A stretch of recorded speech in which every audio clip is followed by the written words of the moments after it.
नमस्कार साथियों, एक बार पुनः आप सभी का स्वागत है। पिछली दो क्लासेस में हमने एंजाइम्स के बारे में विस्तार से चर्चा करी, जिसमें पहली क्लास में हमने एंजाइम्स क्या होते हैं, उनका हिस्टोरिकल बैकग्राउंड क्या है, हु डिस्कवर्ड देम, उनके फंक्शंस क्या हैं, उनकी प्रॉपर्टीज क्या हैं, उनके कैरेक्टर्स क्या हैं, इन सब के बारे में विस्तार से चर्चा करी। साथ ही हमने उसी पहली क्लास में क्लासिफिकेशन एंड देयर टाइप्स के बारे में हमने विस्तार से चर्चा करी थी। सेकेंड क्लास में जो हमारी हुई एंजाइम की, उसमें हमने एंजाइम्स के मॉडल्स के बारे में चर्चा करी, जिसमें प्राइमरली दो मॉडल्स थे, एक लॉक एंड की मॉडल या लॉक एंड की हाइपोथेसिस और दूसरा आता है इंड्यूस्ड फिट हाइपोथेसिस या इंड्यूस्ड फिट मॉडल। इन मॉडल्स की हमने चर्चा करी। साथ ही साथ उसी सेकेंड क्लास में हमने एंजाइम्स के नॉमेनक्लेचर के बारे में भी विस्तार से देखा कि कैसे उनका नामकरण किया जाता है। इन सब क्लासेस के बाद, इन दोनों क्लासेस के बाद एंजाइम्स हमारा क्या हो गया, कंप्लीट हुआ। आज की इस क्लास में हम एंजाइम्स के संबंधित कुछ टर्मिनोलॉजीज को देखने वाले हैं। ये शब्दावलियां जो कहीं ना कहीं एंजाइम के चैप्टर से कोरिलेट करती हैं, वैसे ही जैसे हमने पिछली क्लास में हमने देखा था इसके संबंध में, आपका विटामिन्स के संबंध में, जैसे कि विटामिन्स क्या होते हैं, विटामिन लाइक सब्सटेंस क्या होते हैं, आदि आदि चीज़ों को हमने पिछली क्लास में देखा था। वैसे ही हम यहाँ इस क्लास में आज कुछ शब्दावलियों को देखने वाले हैं। ये शब्दावलियाँ हमारी एंजाइम से संबंधित हैं। इन शब्दावलियों के सबके अपने मतलब हैं। ये मतलब हमको पता होने चाहिए ताकि हम एग्जाम में बेहतर तरीके से क्वेश्चन को टैकल कर पाएँ। क्या शब्दावलियाँ हैं, पहले इसको देख लेते हैं। तो ये शब्दावलियों में सबसे पहली शब्दावली जो आती है वो है हमारी हॉलो एंजाइम, दूसरी है एपो एंजाइम, तीसरा है कोफैक्टर, चौथा है कोएंजाइम, पांचवा शब्द है प्रोस्थेटिक ग्रुप और आखिरी शब्द आता है आइसो एंजाइम। इन सभी शब्दावलियों को हमको देखना है। सबसे पहले बात करते हैं हॉलो एंजाइम पे, ठीक है। अब देखो वापस से कि जो एंजाइम होता है, मैंने ये क्लास में बहुत अच्छे समझाया हुआ है एंजाइम की क्लास में, दोनों लेक्चर्स में, कि जो एंजाइम है वो एक कॉम्प्लेक्स मॉलिक्यूल है जो कि प्रोटीन से बना हुआ है ना, एक कॉम्प्लेक्स मॉलिक्यूल जो प्रोटीन से बना हुआ है। बट सिर्फ प्रोटीन से नहीं बनता है, वह सिर्फ प्रोटीन से नहीं बनता है, प्रोटीन से बनता है बट प्रोटीन के अलावा कुछ और भी एलिमेंट्स उसमें क्या करते हैं, पार्टिसिपेट करते हैं, तब एंजाइम जाकर के एक पूर्ण एंजाइम के रूप में क्या कन्वर्ट होता है, ठीक है। अब इसको इस तरीके से समझे, है ना, इसको इस तरीके से समझें कि जो एंजाइम है हमारा, उसके दो हिस्से होते हैं। एक हिस्सा वो होता है जो प्रोटीनियस नेचर का होता है ना, एक हिस्सा जो होता है जो प्रोटीनियस नेचर का होता है, दूसरा हिस्सा वो होता है जो नॉन प्रोटीनियस नेचर का होता है। कौन सा होता है, नॉन प्रोटीनियस नेचर का होता है, ठीक है, ध्यान में रखना। एंजाइम दो चीजों से मिलकर के बनता है, प्रोटीन पार्ट और नॉन प्रोटीन पार्ट। अब प्रोटीन पार्ट और नॉन प्रोटीन पार्ट यदि आपस में क्या हो जाए, मिल जाए, जुड़ जाए, तो जो चीज बनेगी उनके जुड़ने के पश्चात, है ना, इस प्रोटीन भाग और इस नॉन प्रोटीन भाग के मिलने के बाद जो कॉम्प्लेक्स बनेगा उसको हम क्या बोलते हैं, हॉलो एंजाइम बोलते हैं ना, उसको हम क्या बोलते हैं, हॉलो एंजाइम बोलते हैं। तो इसको इस तरीके से समझो कि holoenzyme is a complete enzyme. Holoenzyme is a complete enzyme with cofactor और कोएंजाइम एंड एपोएंजाइम। बात समझ में आई? तो holoenzyme is a fully functional and catalytically active enzyme, है ना। तो होलो एंजाइम क्या है, एक कंप्लीट पूर्ण रूप से सक्रिय और क्रियात्मक एंजाइम होता है। It is formed by the combination of apo enzyme that is proteinaceous component और प्रोटीन पार्ट, अभी जो पीछे समझाया आपको, दूसरा cofactor a non protein molecule essential for activity. को फैक्टर समझेंगे आगे क्लास में और डिटेल में, बट अभी के लिए कि होलो एंजाइम क्या है, प्रोटीनियस पार्ट और नॉन प्रोटीनियस पार्ट के कॉम्बिनेशन से बनने वाला एक कॉम्प्लेक्स है जो कि फुल्ली क्या होता है, फंक्शनल होता है, जो कि क्या होता है, कैटालिटिकली क्या होता है, एक्टिव होता है। अब जो प्रोटीनियस पार्ट होता है उसको हम एपो एंजाइम बोल देते हैं, जो नॉन प्रोटीनियस पार्ट होता है उसको हम क्या बोल देते हैं, कोफैक्टर बोल देते हैं। बात समझ में आई? वही चीज हमने यहाँ पर क्या है देखी कि ये जो प्रोटीनियस पार्ट एपो एंजाइम है वो नॉन प्रोटीनियस पार्ट को एंजाइम या कोफैक्टर के साथ मिल करके एक कॉम्प्लेक्स बनाता है। उस कॉम्प्लेक्स को हम क्या बोल देते हैं, होलो एंजाइम। यही क्या होता है, फुल्ली फंक्शनल होता है। यही क्या होता है, कैटालिटिकली एक्टिव होता है ना। यही क्या होता है, फुल्ली फंक्शनल होता है। यही क्या होता है, कैटालिटिकली एक्टिव कंपाउंड होता है, जो कि हमारे लिए क्या है, यूजफुल होता है हमारे लिए, है ना। हमारे लिए क्या है, यूजफुल क्या नहीं है, हमारे लिए यूजफुल नहीं है एपो एंजाइम, हमारे लिए यूजफुल नहीं है कोएंजाइम। अकेले में यदि दोनों मिल जाएंगे, दोनों हमारे लिए क्या हो जाएंगे, यूजफुल हो जाएंगे, किसके रूप में, होलो एंजाइम के रूप में। अब आता है some key points related to the holoenzyme. पहला कि कंप्लीट एंड एक्टिव है ना, हम होलो एंजाइम को क्या बोलते हैं, मानते हैं एक कंप्लीट एंजाइम है और एक्टिव एंजाइम है ना। होलो एंजाइम को हम क्या मानते हैं, कंप्लीट एंजाइम और एक्टिव एंजाइम मानते हैं।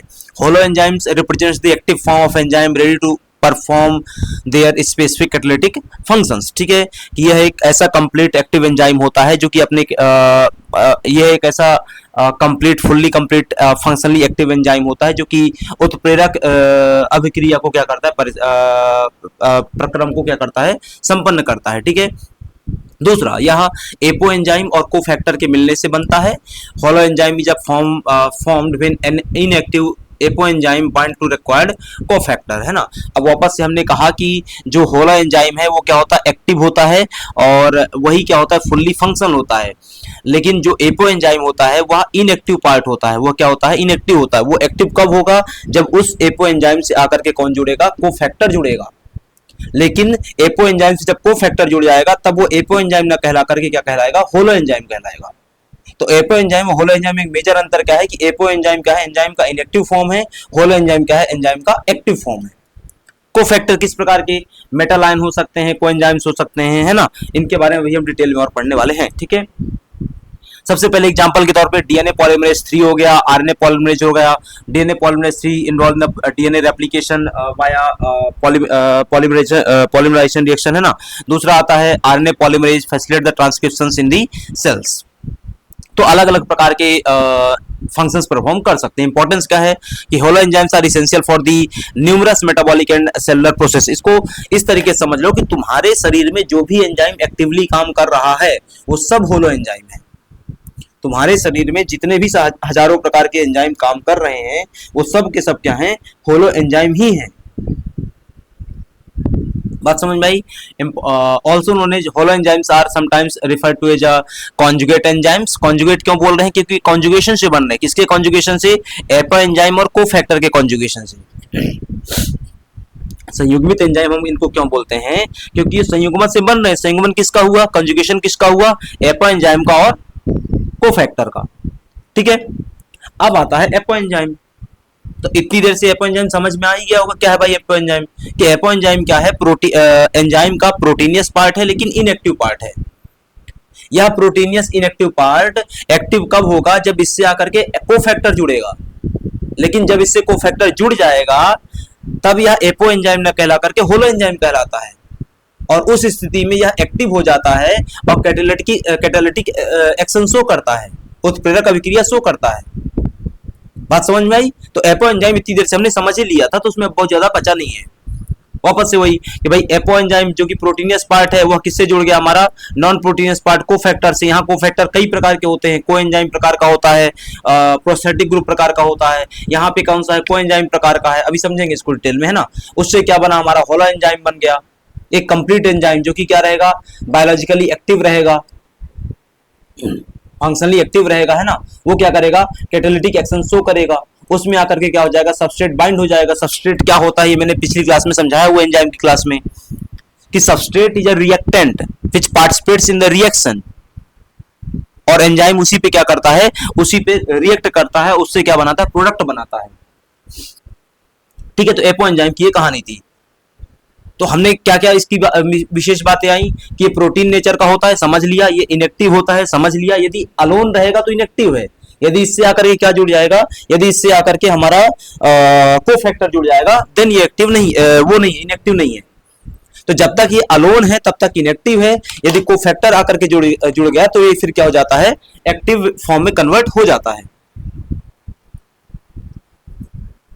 बात समझ में आई। ठीक है, अब आता है रिक्वायर्स अ कोफैक्टर। तो ये हमने वैसे समझ लिया इतनी देर में कि एपो एंजाइम को एक्टिव फॉर्म में आने के लिए, एपो एंजाइम को कैटालिटिकली एक्टिव होने के लिए क्या करना पड़ेगा, कोफैक्टर चाहिए होगा। लेकिन एपो एंजाइम को जैसे ही कोफैक्टर मिल जाएगा तो एपो एंजाइम ना कहलाकर क्या कहलाएगा, होल एंजाइम कहलाएगा, that is holo enzyme, active enzyme. ठीक है, डिटरमाइंस स्पेसिफिसिटी कि भाई the apo enzyme defines the enzyme substrate specificity, that is which molecule it will act on. Enzyme specificity क्या है, पिछली क्लास में समझाया हुआ है, जहां पे हमने इसके बारे में बात करी थी कि हर एक एंजाइम पे एक स्पेशल सबस्ट्रेट आकर के ही क्या होगा, बाइंड होगा। ऐसा क्यों होता है? क्योंकि लॉक एंड की मॉडल काम करता है। लॉक एंड की मॉडल क्या है वो क्लास में समझाया हुआ, तो अभी उस पर मैं वापस से नहीं जा रहा हूं, ठीक है। तो चूंकि लॉक एंड की मॉडल काम करता है, तो लॉक एंड की मॉडल की वजह से सबस्ट्रेट स्पेसिफिसिटी देखने को मिलती है एंजाइम में। कोई दूसरा सबस्ट्रेट आकर के वहां पे बाइंड नहीं हो सकता है जब तक कि उसी कॉम्प्लीमेंट्री शेप वाला सबस्ट्रेट ना आए जो शेप किसका है, हमारा एंजाइम के एक्टिव साइट का है। तो एंजाइम के एक्टिव साइट के शेप के कॉम्प्लीमेंट्री में यदि कोई सबस्ट्रेट आएगा उसी प्रकार के शेप वाला, तो क्या होगा, बाइंड होगा। यही एग्जैक्टली क्या है, हमारा सबस्ट्रेट स्पेसिफिसिटी के नाम से जाना जाएगा। और ये कौन तय कर देता है? एपो एंजाइम ही तय कर देता है, ठीक। तो ये बात आपको ध्यान रखनी है। इस पेज में कुछ भी खास काम का नहीं आपके लिए, है ना। यहाँ पे बस एग्जांपल्स दिए हुए, जैसे एपो एंजाइम एक मान लो डीएनए पॉलीमरेज। अब ये डीएनए पॉलीमरेज जो एपो एंजाइम है ये इनएक्टिव है। ये क्या है? इनएक्टिव है। एक्टिव कब हुआ? जब इसमें आके क्या जुड़ गया, मैग्नीशियम आयन जुड़ गया, और ये क्या बन गया, एक्टिव डीएनए पॉलीमरेज बन गया, जो किस क्या कहलाएगा, अब होलो एंजाइम कहलाएगा। ऐसे ही पायरुवेट कार्बोक्सिलेज, पायरुवेट कार्बोक्सिलेज का कोफैक्टर क्या है? बायोटीन है। बायोटीन क्या है? B7 है। को एंजाइम मैंने पढ़ाए हुए विटामिन की क्लास में, वैसे आज फिर से पढ़ाऊंगा, बट विटामिन क्लास में पढ़ाया हुआ है इसको, बायोटीन B7, विटामिन B7। अब ये एक्टिव में कन्वर्ट हो गया। अल्कोहल डिहाइड्रोजनेज ये इनएक्टिव एंजाइम है, क्योंकि ये एपो एंजाइम है। एक्टिव कब होगा? जब इसमें जिंक आयन जुड़ेगा, और ये एक्टिव में कन्वर्ट हो गया, ठीक है। तो इस तरीके से आपको ध्यान में रखना है। अब आता है एंजाइम कोफैक्टर्स। तो एंजाइम सामान्यतः क्या होते हैं? दो प्रकार के होते हैं। एंजाइम सामान्यतः दो प्रकार के होते हैं, एक सिंपल प्रोटीन होता है, दूसरा क्या होते हैं भाई? कॉन्जुगेटेड एंजाइम्स होते हैं। सिंपल प्रोटीन का मतलब क्या हुआ कि composed of a polypeptide chain. Simple protein का मतलब होता है, सिंपल प्रोटीन एंजाइम का मतलब होता है कि एक ऐसा एंजाइम जिसमें सिर्फ और सिर्फ क्या है? प्रोटीनियस पार्ट ही है, कोई नॉन प्रोटीन पार्ट नहीं होगा। एक ऐसा एंजाइम जिसमें सिर्फ और सिर्फ क्या है? प्रोटीनियस पार्ट ही है, कोई नॉन प्रोटीन पार्ट नहीं है, तब हम उस प्रकार के एंजाइम को क्या बोलते हैं? सिंपल प्रोटीन बोलते हैं। दूसरा होता है कॉन्जुगेटेड एंजाइम, जिसमें प्रोटीन और नॉन प्रोटीन दोनों पार्ट होंगे। तो कोफैक्टर एग्जैक्टली कहां पे निकल करके आएंगे? सेकंड वाले में निकल करके आएंगे, कॉन्जुगेटेड एंजाइम में। कोफैक्टर का कोई भी रोल किसमें नहीं है? सिंपल प्रोटीन एंजाइम में। क्यों? क्योंकि वो सिंपल प्रोटीन एंजाइम सिर्फ और सिर्फ किससे बने हुए हैं? प्रोटीन से बने हुए हैं। उसमें नॉन प्रोटीन पार्ट कहीं है ही नहीं। नॉन प्रोटीन पार्ट किसमें है? कॉन्जुगेटेड एंजाइम में। ये नॉन प्रोटीन पार्ट ही क्या कहलाता है? हमारा कोफैक्टर कहलाता है। The non-proteinous part of the conjugated enzyme is called cofactor, अभी बात करी, while the proteinous part of an enzyme is referred to as a apoenzyme। तो ये पीछे अभी तेज समझा ही रहे थे भाई कि प्रोटीनियस पार्ट को हम एपोएंजाइम बोलते हैं, नॉन प्रोटीनियस पार्ट को कोफैक्टर बोलते हैं। ये सिर्फ और सिर्फ किसमें पाया जाता है? कॉन्जुगेटेड एंजाइम में पाया जाता है। सिंपल प्रोटीन एंजाइम में किसी प्रकार का कोई भी non cofactor, non proteinaceous part या कोफैक्टर नहीं पाया जाता, ठीक।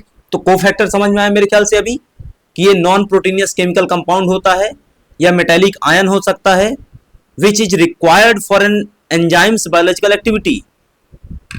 जो कॉन्जुगेटेड एंजाइम है वह तब तक एक्टिव नहीं होंगे, तब तक अपना फंक्शन शो नहीं करेंगे जब तक कि उसमें कोफैक्टर आकर के नहीं जुड़ जाएगा। तो इसका मतलब ये नहीं कि कोफैक्टर नहीं होगा तो काम हो सकता है, बिल्कुल नहीं हो सकता काम। कॉन्जुगेटेड एंजाइम में तो बिल्कुल काम नहीं होगा, क्योंकि कॉन्जुगेटेड एंजाइम में जब तक नॉन प्रोटीनस पार्ट कोफैक्टर आकर के नहीं जुड़ेगा तब तक एंजाइम अपनी एक्टिविटी शो ही नहीं करेगा, ठीक है। अब टाइप्स ऑफ कोफैक्टर में पहला क्या आता है? Inorganic cofactor.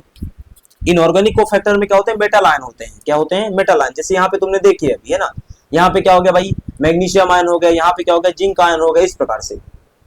तो नॉन प्रोटीनस पार्ट के टाइप्स ऑफ कोफैक्टर में पहला क्या हो गया? इनऑर्गेनिक कोफैक्टर में metal ions. Simple metal ions का क्या कर लिया जाता है? प्रयोग कर लिया जाता है कोफैक्टर के तौर पे, ठीक है। ये आपको ध्यान रखना है। ये पीछे मैंने बात आपको समझाई हुई है, वापस इसमें नहीं जाने वाला हूं। जैसे उदाहरण के लिए क्या हो गया? Non proteinaceous part metal ion inorganic में कोफैक्टर में, मान लो डीएनए पॉलीमरेज में मैग्नीशियम आयन हो गया, अल्कोहल डिहाइड्रोजनेज में जिंक हो गया, कैटालेज में फेरिक फेरस हो गया, है ना। ये क्या है? फेरिक और फेरस। सुपर ऑक्साइड डिस्मुटेज में क्या हो गया? क्यूप्रिक आयन हो गया, या फिर क्या हो गया? जिंक आयन हो गया, आदि आदि। बात समझ में आई? तो पहला प्रकार क्या हो गया, इनऑर्गेनिक कोफैक्टर। इनऑर्गेनिक कोफैक्टर में क्या आते हैं, मेटल आयन आते हैं, जैसे magnesium, zinc, iron, copper, zinc आदि आदि, है ना, ये सब जो कि अलग अलग प्रकार के एपो एंजाइम से जुड़ करके एक कंप्लीट हॉलो एंजाइम का क्या करेंगे, निर्माण करेंगे। दूसरा प्रकार आता है ऑर्गेनिक कोफैक्टर्स। जो ऑर्गेनिक कोफैक्टर होते हैं उन्हीं को हम क्या बोलते हैं, को एंजाइम बोलते हैं। बात समझ में आई? तो कोफैक्टर दो प्रकार के होते हैं, इनऑर्गेनिक, ऑर्गेनिक। इनऑर्गेनिक को मेटल आयन बोल देते हैं, ऑर्गेनिक को क्या बोलते हैं, को एंजाइम। ऑर्गेनिक का सामान्य मतलब क्या होता है कि एक ऐसा कंपाउंड जिसमें क्या प्रेजेंट हो, कार्बन हो।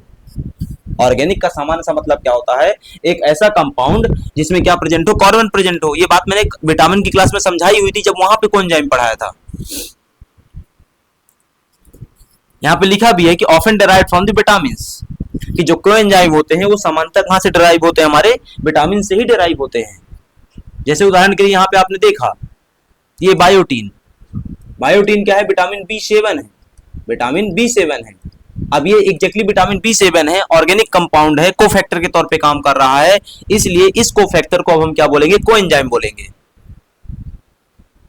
ठीक। अब आता है functions of the cofactors. Cofactor क्या फंक्शन परफॉर्म करते हैं। पहला आता है एंजाइम एक्टिवेशन करते हैं। हमने देखा ना कि एपो एंजाइम क्या था, इनएक्टिव था, जब उसमें कोफैक्टर आकर के जुड़ गया तो एंजाइम क्या हो गया, एक्टिव हो गया, होलो एंजाइम कहला गया।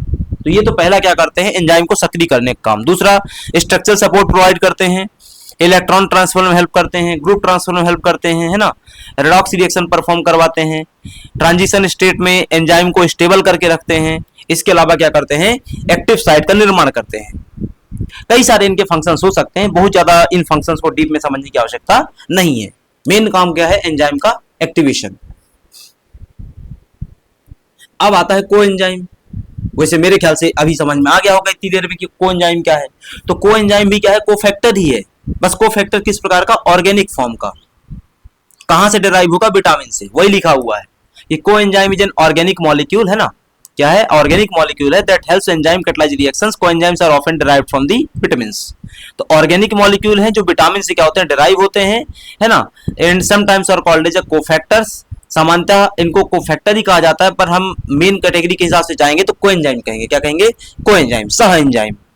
दे can bind to enzyme temporarily और परमानेंटली। ये कोएंजाइम जो कि विटामिन से डिराइव हो रहे हैं, वह एंजाइम के साथ क्या हो जाते हैं, परमानेंटली बाइंड हो जाते हैं, कई बार टेम्परली भी बाइंड होते हैं। अब आता है हाउ डू कोएंजाइम्स वर्क। तो coenzymes bind to the active site of an enzyme, they can act as a intermediate carrier of the electrons. अब ये कैसे काम करेंगे, तो अलग से समझने की आवश्यकता ही नहीं कैसे काम करेंगे। अरे जैसे कोफैक्टर काम कर रहा है वैसे कोएंजाइम काम करेगा, क्योंकि कोएंजाइम ही तो कोफैक्टर है। कोएंजाइम ही तो क्या है, कोफैक्टर है। तो क्या करेगा कोएंजाइम, कोएंजाइम जाएगा और एंजाइम के साथ बाइंड हो जाएगा, और after the binding with the enzyme at a certain site, वो फिर क्या करना चालू करेगा, अपना फंक्शन परफॉर्म करना चालू करेगा। They can be transferred between enzymes as a function group. They help enzymes function properly by combining with an apoenzyme to form a holoenzyme. तो यह एंजाइम के साथ बाइंड होकर के एपो एंजाइम को होलो एंजाइम में convert कर देते हैं, ताकि होलो एंजाइम या एक कंप्लीट एंजाइम क्या कर पाए, अपने रिएक्शंस को शो कर पाए, एक्शंस को शो कर पाए। एग्जांपल्स ऑफ द कोएंजाइम क्या है, जैसे कोएंजाइम ए हो गया, it helps synthesize the oxidized fatty acid, oxidized pyruvate in the citric acid cycle। अब कोएंजाइम ए का रोल कहां पर आता है, सिट्रिक एसिड साइकिल में आता है। हम इसको पढ़ेंगे सिट्रिक एसिड साइकिल को अभी, मतलब आज नहीं, मेटाबॉलिक पाथवेज के अंतर्गत पढ़ेंगे यूनिट 1 में ही। दूसरा कोएंजाइम Q10 आता है, it is also known as the ubiquinone. This fat soluble molecule is present in every cellular membrane. तीसरा हो गया NAD, nicotinamide adenine dinucleotide, FMN flavin mononucleotide, glutathione हो गया, लाइपोइक एसिड हो गया। इन सब के अलग अलग फंक्शंस हैं, वो सब आपको याद रखने की आवश्यकता नहीं है, बट ये हैं क्या, सबके सब कोएंजाइम्स हैं। ये सबके सब क्या हैं, कोएंजाइम्स हैं। लाइपोइक एसिड हो गया, है ना, ये एक विटामिन लाइक सब्सटेंस होता है। ग्लूटाथायोन हो गया, है ना, ये अमाइनो एसिड होता है। फ्लेविन है ना, कहाँ से आ रहा है भाई, B9 से आ रहा है हमारा। निकोटिनामाइड B6 से आ रहा है, कोएंजाइम Q10, कोएंजाइम ए आदि आदि, है ना, ये सब क्या है, कोएंजाइम के तौर पे काम करते हैं। Other examples of the coenzyme, जैसे NAD हो गया, निकोटिनामाइड एडेनिन डाइन्यूक्लियोटाइड, इसमें कौन है भाई, B3 काम कर रहा है, नियासिन, है ना। फिर FAD हो गया, flavin adenine dinucleotide, B2 riboflavin काम कर रहा है। कोएंजाइम A विटामिन B5 काम कर रहा है, बायोटीन B7 काम कर रहा है।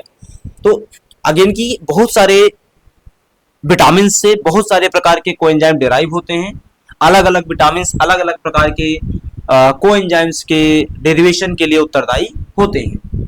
ठीक है, अब आता है कुछ additional information. Coenzymes can't functions on their own, ये सिर्फ कोएंजाइम के लिए बात नहीं है, पूरे के पूरे कोफैक्टर के लिए बात है ये, कि कोफैक्टर्स स्वयं से कोई काम नहीं करेंगे। कोफैक्टर्स एपो एंजाइम के साथ जुड़ेंगे, उसके बाद होलो एंजाइम जो बनेगा वो काम करेगा। एपो एंजाइम कोई काम नहीं करेगा, कोफैक्टर्स कोई काम नहीं करेंगे। जब दोनों मिल जाएंगे तभी क्या होगा, कोई ना कोई फंक्शन परफॉर्म होगा। ठीक है, मेनी कोएंजाइम्स आर विटामिन्स और डेरिवेटिव्स ऑफ द विटामिन्स, इस बात को हमने पीछे समझा हुआ था। एक थंब रूल है कि all coenzymes are cofactors but not all cofactors are coenzymes. Simple सी बात है, क्यों? क्योंकि कोफैक्टर के दो प्रकार थे, एक ऑर्गेनिक था, दूसरा इनऑर्गेनिक था। अब ऑर्गेनिक को तुमने क्या बोल दिया, कोएंजाइम बोल दिया, इनऑर्गेनिक में क्या आ गया, मेटल आयन आ गया। क्या आया, मेटल आयन आ गया। तो इस चीज के हिसाब से हम बात करें कि all coenzymes are always cofactors but all cofactors are not coenzymes. नहीं हो सकता, क्यों? क्योंकि कुछ कोफैक्टर क्या हो जाएंगे, इनऑर्गेनिक में मेटल फॉर्म में हो जाएंगे। तो सभी कोएंजाइम कोफैक्टर होते हैं, लेकिन सभी कोफैक्टर कोएंजाइम नहीं होते हैं। क्यों? क्योंकि कुछ कोफैक्टर क्या हो सकते हैं, इनऑर्गेनिक फॉर्म में मेटल आयंस हो सकते हैं, जैसे कि जिंक, आयरन, कॉपर आदि आदि। आखिरी शब्द आता है इस सीरीज में, वो है प्रोस्थेटिक ग्रुप, है ना। वो क्या आता है, प्रोस्थेटिक ग्रुप। आखिरी शब्द का मतलब इससे रिलेटेड, क्योंकि एक और शब्द अभी आएगा हमारा इसी क्लास में, वो है आइसोएंजाइम। खैर, प्रोस्थेटिक ग्रुप क्या है? तो prosthetic group is a non amino acid molecule that tightly and permanently bound to an enzyme और a protein. Non amino acid molecule है, लेकिन सबसे इंपॉर्टेंट बात क्या है यहाँ पर, परमानेंटली बाउंड हो जाएगा। Prosthetic groups are those non-amino acid molecules which are tightly and permanently bound to an enzyme or a protein. These groups are essential for the protein's functions, often participating in catalysis or electron transfer. तो इसकी सबसे प्रमुख खास बात क्या है, tight binding, permanently binding, strong bound, covalent bond रहेगा। क्या बॉन्ड, कौन सा बॉन्ड रहेगा, कोवैलेंट बॉन्ड, जो कि ब्रेक डाउन नहीं होगा easily. They are not easily removed from the protein. जब परमानेंट ही बाउंड हुआ है तो इजीली रिमूव कैसे हो सकता है? These are essentials for the enzymes activity, they are integral to the proteins activity affecting both structure and functions. Without the prosthetic group the protein में बिकम इनएक्टिव। यहां प्रोटीन शब्द जहां पर भी आ रहा है उसका मतलब एंजाइम है, क्योंकि प्रोटीन एंजाइम भी तो किससे बना हुआ है भाई, प्रोटीन से ही बना हुआ है। तो यदि आपका प्रोस्थेटिक ग्रुप नहीं रहे तो एंजाइम आपका इनएक्टिव रहेगा। तो मूल खास बात क्या है प्रोस्थेटिक ग्रुप की, कि ये टाइटली बाउंड होते हैं। एग्जांपल्स क्या हैं, जैसे मान लो एंजाइम है हीमोग्लोबिन को लेकर के, या बेस्ट एग्जांपल क्या है, साइटोक्रोम C ऑक्सीडेज है। अब साइटोक्रोम C ऑक्सीडेज हीम या कॉपर के साथ क्या होगा, जुड़ जाएगा, है ना। साइटोक्रोम C ऑक्सीडेज हीम या कॉपर के साथ जुड़ जाएगा। हीम या कॉपर यहाँ पे क्या है, क्यूप्रिक क्या है यहाँ पर, दरअसल प्रोस्थेटिक ग्रुप है। क्या फंक्शन परफॉर्म करेगा, इलेक्ट्रॉन ट्रांसफर में। पायरुवेट डिहाइड्रोजनेज है, उसमें लिपोअमाइड जुड़ जाएगा। सक्सिनेट डिहाइड्रोजनेज है, उसमें FAD प्रोस्थेटिक ग्रुप जुड़ेगा। प्रोक्सीडेज है, उसमें हीम प्रोस्थेटिक ग्रुप जुड़ेगा। ये प्रोस्थेटिक ग्रुप क्या करते हैं, एंजाइम के साथ जुड़ करके एंजाइम को एक्टिव फॉर्म में लेकर के आने का काम करते हैं। Role of the biological molecules वो हमने पीछे ऑलरेडी समझ लिया था, एंजाइम को एक्टिवेट करना ताकि वो कैटालिटिक एक्टिविटी शो कर सके, है ना, प्रोटीन्स को स्ट्रक्चर्स प्रोवाइड करना आदि आदि वो काम करते हैं, हमने पीछे इसको समझा हुआ था। यहीं पर कुछ क्या दिए हुए हमारे, समरी ऑफ कंपैरिजन दिया हुआ है कोफैक्टर, कोएंजाइम और प्रोस्थेटिक ग्रुप के बीच में। ये मैंने आपको डिटेल में पीछे इतना समझा दिया है कि अब इसकी आपको आवश्यकता नहीं पड़ेगी, बट फिर भी जैसे मान लो कोफैक्टर क्या था, इनऑर्गेनिक हो सकता है, ऑर्गेनिक हो सकता है, इनऑर्गेनिक मेटल आयन थे, ऑर्गेनिक क्या था हमारा कोएंजाइम था जो ये रहा। फिर क्या है प्रोस्थेटिक ग्रुप आए, ऑर्गेनिक इनऑर्गेनिक ये भी हो सकते हैं।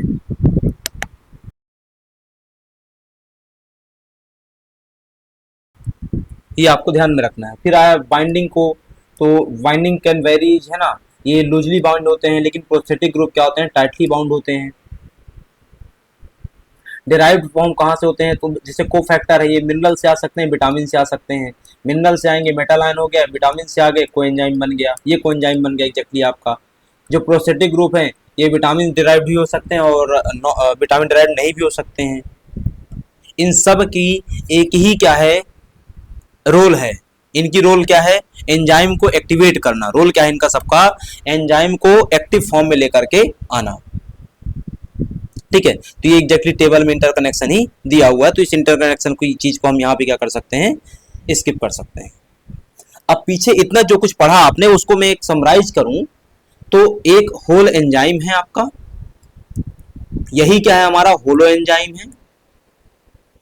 ये जो हेलो एंजाइम है, ये जो होलो एंजाइम है ना, ये सिंपल सा दो प्रकार का हो सकता है। एक सिंपल होलो एंजाइम जिसमें सिर्फ और सिर्फ प्रोटीन पार्ट रहेगा, दूसरा क्या हो सकता है कॉम्प्लेक्स हो सकता है, कॉन्जुगेट हो सकता है। क्या हो सकता है कॉन्जुगेट हो सकता है, जो पीछे पढ़ाया। अब जो कॉन्जुगेट होगा इसमें दो प्रकार की चीजें होंगी, एक प्रोटीनियस पार्ट होगा, दूसरा क्या होगा नॉन प्रोटीनियस पार्ट होगा। प्रोटीनियस पार्ट को एपो एंजाइम बोलेंगे, नॉन प्रोटीनियस पार्ट को कोफैक्टर बोलेंगे। कोफैक्टर दो प्रकार का हो सकता है, एक क्या हो सकता है ऑर्गेनिक, एक क्या हो सकता है इनऑर्गेनिक। यदि वो ऑर्गेनिक है तो हम उसको क्या बोल देते हैं कोएंजाइम बोल देते हैं, और यदि वो इनऑर्गेनिक है तो हम उसको क्या बोल देते हैं मेटल आयन बोल देते हैं। इसके अलावा इस कोफैक्टर के अंतर्गत एक और चीज आती है, वो क्या आती है प्रोस्थेटिक ग्रुप आते हैं। इनकी सबसे मूल बात क्या है कि ये क्या होते हैं usually tightly bound to apoenzyme. ठीक है, तो ये प्रोस्थेटिक ग्रुप होते हैं। ये समराइजेशन था। आखिरी टर्म आती है इसमें आइसो एंजाइम्स। तुमको पिछली क्लास में क्या पढ़ाया हुआ था विटामर्स पढ़ाया हुआ था यदि याद हो तो विटामर्स के जैसे ही क्या होते हैं शब्द आइसो एंजाइम्स होते हैं। विटामर्स विटामिन के रिस्पेक्ट में, आइसो एंजाइम्स एंजाइम के रिस्पेक्ट में। आइसो एंजाइम्स और आइसोजाइम्स are different molecule form of the same enzyme that catalyzes the same chemical reaction but differ in their physical, chemical and kinetic properties। विटामर्स की definition क्या पढ़ाई थी, यही तो पढ़ाई थी कि देयर स्ट्रक्चर्स में भी different but their functions are the same. कि भाई रेटिनॉल, रेटिनोइक एसिड, रेटिनल, तीन अलग अलग स्ट्रक्चर हो गए लेकिन सबके फंक्शन क्या है सेम है। वैसे ही यहां पर भी कि आइसो एंजाइम्स या आइसोजाइम्स क्या हैं, तो ऐसे एंजाइम्स जिनके स्ट्रक्चर, जिनके फिजिकल केमिकल प्रॉपर्टीज अलग अलग हो सकती हैं लेकिन उनकी फंक्शनल प्रॉपर्टीज हमेशा क्या रहेंगी सेम रहेंगी, कार्य सेम प्रकार का रहेगा। सेम प्रकार की मेटाबॉलिक रिएक्शन में वो क्या करेंगे पार्टिसिपेट करेंगे, सेम प्रकार के कैटालिटिक रिएक्शन में क्या करेंगे वो कैटालिटिक रिएक्शन को इंड्यूस करेंगे। तो आइसो एंजाइम्स क्या हुए, आइसोजाइम्स क्या हुए, ऐसे एंजाइम्स जिनके chemical structure, physical chemical properties, kinetic properties differ करती हैं पर उनके फंक्शंस, कैटालिटिक एक्शंस बिल्कुल डिफर नहीं करते, वो सेम टू सेम होते हैं। तो क्या कैरेक्टर हो गया, पहला सेम कैटालिटिक एक्टिविटी अभी तो बताई, दूसरा डिस्टिंक्ट स्ट्रक्चर, अलग स्ट्रक्चर अलग रहेंगे लेकिन प्रॉपर्टीज सेम रहेंगी। डिफरेंट काइनेटिक प्रॉपर्टीज कि भाई मिकेलिस कांस्टेंट अलग रहेगा, मैक्सिमम वेलोसिटी अलग रहेगी, तो सब कुछ अलग रहेगा सिवाय किसके फंक्शनल प्रॉपर्टी के, कैटालिटिक एक्टिविटी के। कैटालिटिक एक्टिविटी सबकी क्या रहेगी सेम रहेगी। टिश्यू स्पेसिफिसिटी रहेगी भाई कि एक स्पेसिफिक टिश्यू में ही जाकर के बाइंड होगी, इसी को तो हम क्या बोलते हैं एंजाइम स्पेसिफिसिटी बोलते हैं। कि लंग का एंजाइम है तो लंग में जाकर के बाइंड होगा, हार्ट का है तो हार्ट में जाकर के बाइंड होगा, हार्ट सेल्स में जाकर के बाइंड होगा, वो हार्ट वाला कहीं और जाकर के बाइंड नहीं हो सकता है। दूसरा, इन एंजाइम्स का डायग्नोस्टिक इंपॉर्टेंस होता है कि यदि आपका हार्ट प्रॉपर फंक्शन नहीं कर रहा है तो आप क्या करेंगे उसी एंजाइम को क्या करेंगे एज अ बायोमार्कर यूज करेंगे, पता करेंगे कि आपका हार्ट काम क्यों नहीं कर रहा है। तो ये एंजाइम्स कई बार क्या करते हैं बायोमार्कर के तौर पे भी यूजफुल होते हैं और रेगुलेशन करेंगे, नियंत्रण करेंगे, ये बात तो स्वाभाविक है।